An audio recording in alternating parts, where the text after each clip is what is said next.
It's a question many have asked. What would happen if one of the most powerful beings in Middle-earth took the ring? Did that all Now, happen, I've right? taken all the effort I put into my usual videos, mapping travels, researching dates and timelines, and put it into figuring out a plausible sequence of events. So today on Nerd of the Rings, we tackle the question, what if Gandalf took the One Ring? Our story begins in Bag End. Over the years, Gandalf has grown suspicious of Bilbo's ring. After Bilbo leaves, he instructs Frodo not to use it, believing it may be a ring of power. As Aragorn hunts for Gollum, Gandalf makes his way to Minas Tirith, where he finds the scroll of Isildur and puts together the pieces of the history of the One Ring. He leaves Minas Tirith, and on his way back to the Shire, he learns from the Elves of Lorien that Aragorn has captured Gollum. Gandalf travels to Mirkwood, where he interrogates Gollum. Seeing the effects that the ring has had on this creature who had once been a hobbit, in addition to how I it had no affected idea this Bilbo all happened. over the past decades, Gandalf is now certain the ring Frodo now possesses is in fact the One Ring. Gandalf travels with all haste back to the Shire, arriving on April 12, 3018. In the book, we get a sense of how Gandalf could have come to possess the ring, and what could happen if he did. No, Cried Gandalf. with that power I should have power too great and terrible. Over me the ring would gain a power still greater and more deadly. Do not tempt me. I do not wish to become like the Dark Lord himself. What a boss. Yet the way of the ring to my heart is by pity. Pity for weakness and the desire of strength to do good. The wish to wield it would be too great for my strength. Now this is where the true story diverges and our theory takes hold. After confirming Frodo's ring to be the one, Frodo offers it to Gandalf. Rather than refuse, Gandalf, out of his pity for hobbits and desire to do good, agrees to take the One Ring. This would be an all too logical thing to do. After all, Sauron has known the names of Shire and Baggins for at least a year by this point. He will surely be coming for the ring and the land of the Shire, and its hobbit inhabitants are ill-prepared and ill-equipped to face any force of the enemy, even Facts. with the modest guard of Dunedain around its borders. Not to mention a hobbit like Frodo, if confronted by a servant of the enemy, would stand little chance of fighting back or escaping. So Gandalf takes possession of the ring and decides to head to Rivendell, the nearest place of strength from which to move. Rather than leave in September as Frodo would, Gandalf leaves on May 1st, the same day he leaves the Shire in the actual story. In the books, it takes Gandalf from September 29th to October 18th to reach Rivendell from Hobbiton. That is less than 3 weeks, which includes being attacked by the Nazgul on Weathertop and taking a long detour north in order to lose the four pursuing him. We can safely assume that with the Nazgul not leaving their dwellings of Minas Morgul and Dol Guldur until June 20th, Gandalf reaches Rivendell with relative ease within the same 3-week period, meaning he arrives in Imladris before the end of May 3018. Yo, this guy's It's going possible and even likely deep. that Gandalf would have Aragorn accompany him to Rivendell. But the other Fellowship members would not be in Rivendell for quite some time, and the hobbits would be left out entirely. Gollum No. won't escape the elves' captivity until June 20th, so there's yet no reason for Legolas to come to Rivendell. Likewise, Boromir and Gimli would also have not yet left their homes, let alone arrived in Imladris. Now, the Fellowship stayed in Rivendell for roughly 2 months, so for consistency's sake, we'll say Gandalf rests in Rivendell for the same amount of time. Therefore, at some point between the end of May and the end of July, it is left to those who remain to have their own council. Gandalf, Elrond, Glorfindel, Aragorn, and the Elves of Rivendell. Now, I believe Gandalf would still at this point be following his own advice to not use the ring. His trip has been relatively easy thus far, so there's been no reason yet for him to use it, or even remove it from his bag or pocket or wherever he stores it. However, as he has possessed the ring for 2 months, it begins to work on him, though he likely does not realize it. Even if it was kept in a vault in Rivendell while they decide what to do, having possessed it for weeks, the ring begins to weigh on Gandalf's thoughts. By this time, the ring has just enough effect on Gandalf to lead him to volunteer to take the ring at the council. The council still decides to destroy the ring, of course, as we learn in the actual book that this is truly the only viable option they have. Now here they would have a choice. Would they go south towards the Gap of Rohan? Or would they travel east, crossing the mountains, then turning south to Lorien? Here, I believe they would mimic what occurs in the actual story, going south towards the Gap of Rohan for multiple reasons. First, traveling to Lorien this way would take them close to Mirkwood, and even more concerning, Dol Guldur. While Sauron had been kicked out of Dol Guldur by the White Council decades earlier, we know from my Ringwraith video that Sauron still had forces there, led by the Nazgul Khamul the Easterling. Traveling so near to Sauron's one stronghold outside of Mordor would indeed be taking a huge risk. Second, at this point, the Wise would be completely unaware of the treachery of Saruman. Speaking of Saruman, you may wonder, why would Gandalf not immediately go to Saruman like he does in the films to consult the White Wizard? Well, in the books, Gandalf only goes to Isengard after meeting Radagast on the road while wandering Eriador. Since Gandalf has now taken the ring himself, he has no need to seek news in the wild, and therefore would not meet up with Radagast to be told to go to Isengard. This may be a bit of a stretch, but for all we know, Radagast may himself come to Rivendell during this 2-month period, seeking Gandalf. He may even take part in this revised council, informing Gandalf that Saruman wishes to see him, like he does in the book. So this fellowship would believe they had an ally, and a powerful one, awaiting them at Isengard. This alternate fellowship leaves Rivendell around the beginning of August. You know what, to avoid any confusion with the actual fellowship, I'm going to call our hypothetical fellowship Gandalf's company, since he's the star of this theory. Gandalf, Aragorn, and a small group of Elrond's elves make up the company. As in the books, I believe Elrond and Glorfindel remain behind. Once again, there's two possible approaches here. Do they take the path from the actual story, heading south on foot along the narrow paths beside the mountains, in order to evade spies? Or do they go by roads on which they could take horses? Today, I'm going with the same path as the canon story. Gandalf's company is made of more warriors, but I think they would still err on the side of caution, choosing to evade the spies of Sauron and travel in secrecy. Interestingly, this means they would likely miss Boromir, who at this point is traveling north to find Rivendell. We know Boromir departs Minas Tirith on horseback on July 4th. He makes his way north and through the Gap of Rohan. As he fords the Grey Flood, he loses his horse and must travel the rest of the way on foot. He spends a good chunk of his trip wandering the roads of Eriador, as he doesn't know where exactly Rivendell is located. As he says at the Council of Elrond, "Long have I wandered by roads forgotten, seeking the house of Elrond, of which many have heard, but few knew where it lay." Since Gandalf's company takes the paths near the Misty Mountains, they miss Boromir completely. Now we know it takes the Fellowship a bit over a month to go from Rivendell to Lorien, which includes a failed attempt to cross the Redhorn Pass. So we'll give Gandalf's company a month and a half to make their way to Saruman in Orthanc, arriving in mid-September. Now this is where things get really interesting. Gandalf, having always been cautious around Saruman and feeling the grip of the One Ring, decides to hide its presence. Saruman tells the group he must discuss important matters with Gandalf alone, wizard to wizard as it were. While the rest of the group waits, Gandalf and Saruman make their way into Orthanc, where Saruman builds up to his big reveal, his pitch to Gandalf to join with Sauron. Gandalf refuses. Saruman attacks and begins to take the upper hand in their fight. In his desperation, not truly knowing or being cognizant of what he's doing, Gandalf slips on the One Ring. As the power surges through him, Gandalf fights back, and while defending himself, kills Saruman. With this act, the One Ring strengthens its hold on Gandalf. Having heard the commotion, the rest of Gandalf's company burst into the Tower of Isengard. Gandalf explains Saruman's treachery and his attack on Gandalf, while hiding his use of the One Ring.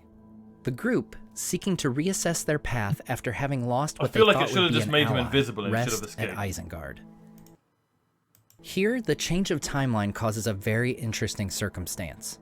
Again, since we know the journeys of the Ringwraiths, we know that in September 3018, they've returned to the Wold in Rohan, having unsuccessfully searched the Vales of Anduin for leads on the Shire and for Gollum. At this point, Sauron is aware of Saruman's treachery and tells the Nazgul via messenger to abandon secrecy and make for Isengard. Their arrival date is September 18th, which lines up perfectly with Gandalf's company resting there. The Nine come to Isengard seeking Saruman, but instead they find Gandalf's company. Could a group of elves along with Gandalf and Aragorn withstand the Nine? It's possible. However, as Gandalf has now used the ring and had a couple days to dwell on the power that it brought him, he is unable to resist the opportunity presented to him. In Unfinished Tales, we hear a very applicable line from Saruman to the Nazgul when they come to Isengard. I have it not, as surely its servants perceive without telling. For if I had it, then you would bow before me and call me Lord. With the Nine preparing to lay siege upon Orthanc, Gandalf slips on the ring once again. The ring wraiths are confronted by its new bearer. The Nazgul are now Gandalf's to command. Naturally, Aragorn and the Elven companions would be uneasy by this development. Gandalf dismisses their concerns as a one-time occurrence.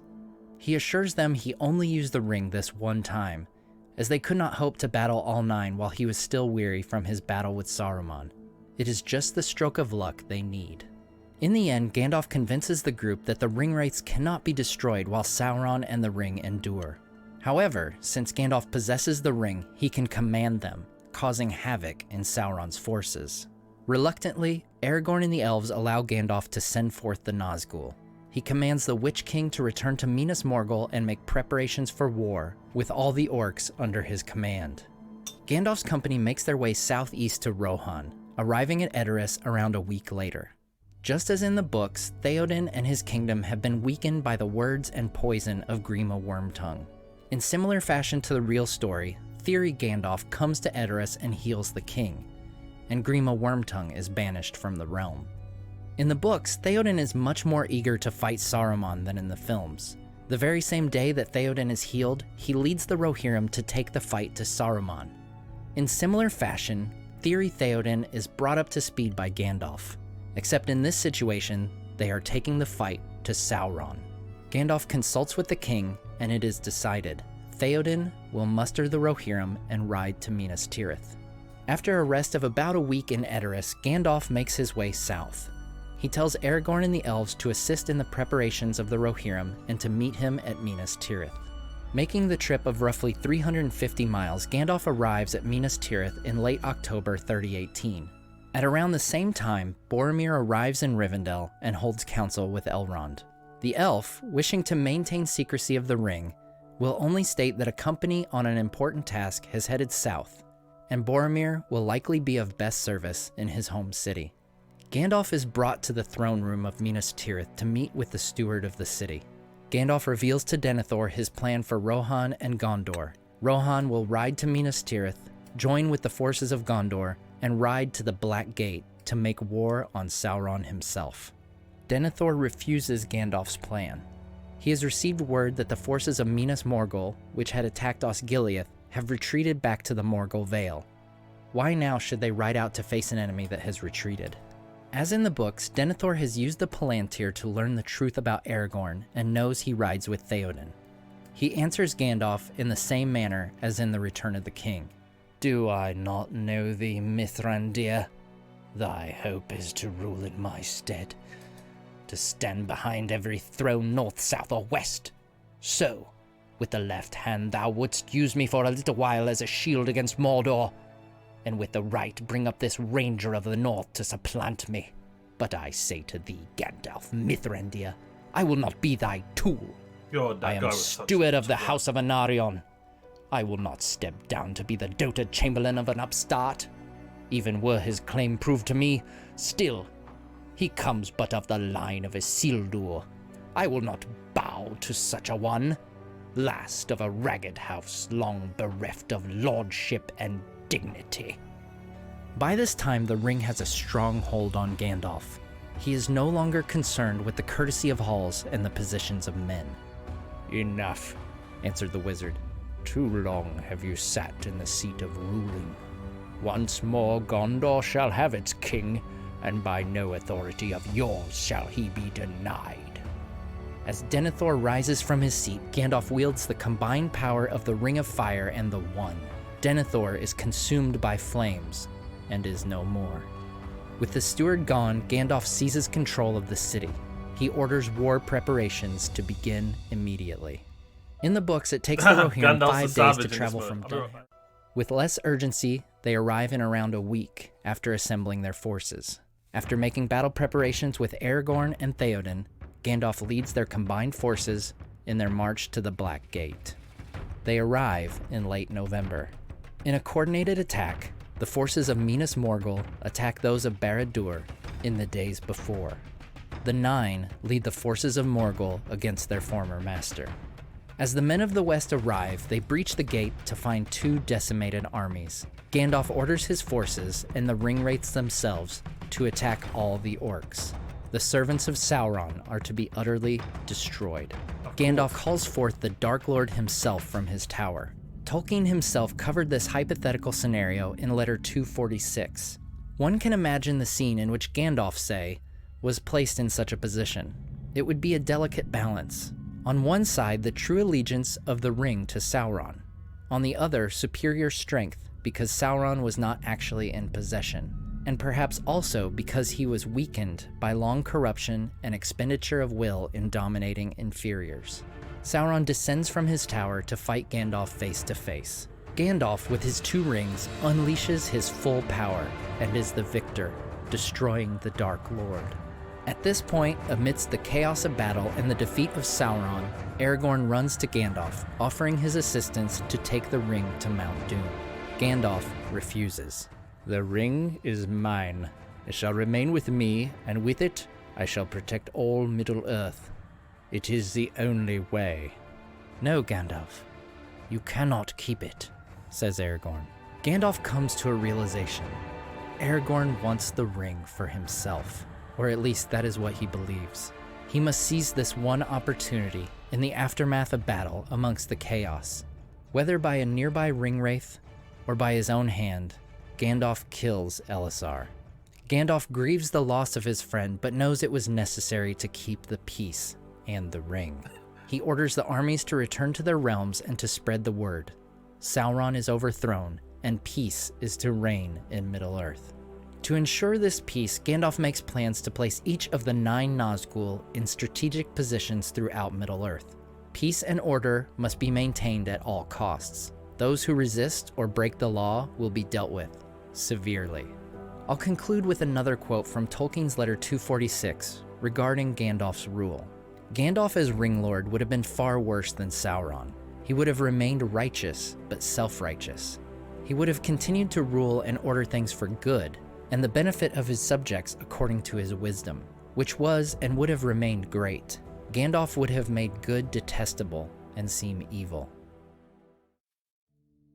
Damn. "It seems I have missed much. Tell me, Mithrandir, where is my father? Where is my brother?" "I have stationed your brother in Osgiliath. He is overseeing the reconstruction of the city.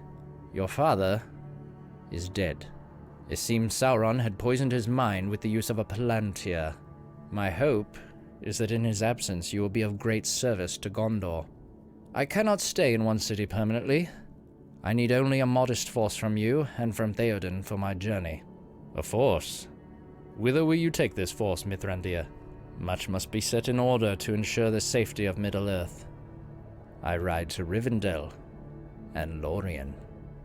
"Rivendell? The line of kings has failed, Boromir. I believe it is time for a new line to begin. What say you, King?" So there you have it, guys. My theory on what if Gandalf took the One Ring. He rules over Middle-earth, maintaining peace by brute force. A tyrant, in a different mold than Sauron, but all the more tragic, as he does great evil in his pursuit of good. Now, obviously, there's a lot of conjecture in here, and a few things I just did because I thought it was interesting. I just couldn't resist Denethor being in flames a second time. So now I turn it over to you. What do you think would happen if Gandalf took the One Ring? Let me know in the comments. As always, I want to say a huge thank you to my Patreon supporters. Good. Yeah, I subscribed to this guy. I knew it was going to be insane. I love how Boromir just pointedly travels around the world for the entire story.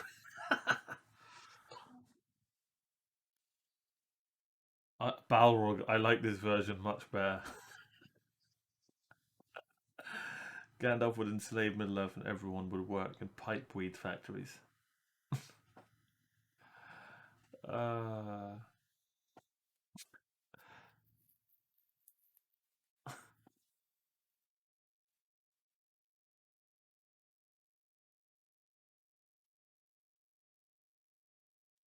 The only flaw of this theory is that Sean Bean doesn't die.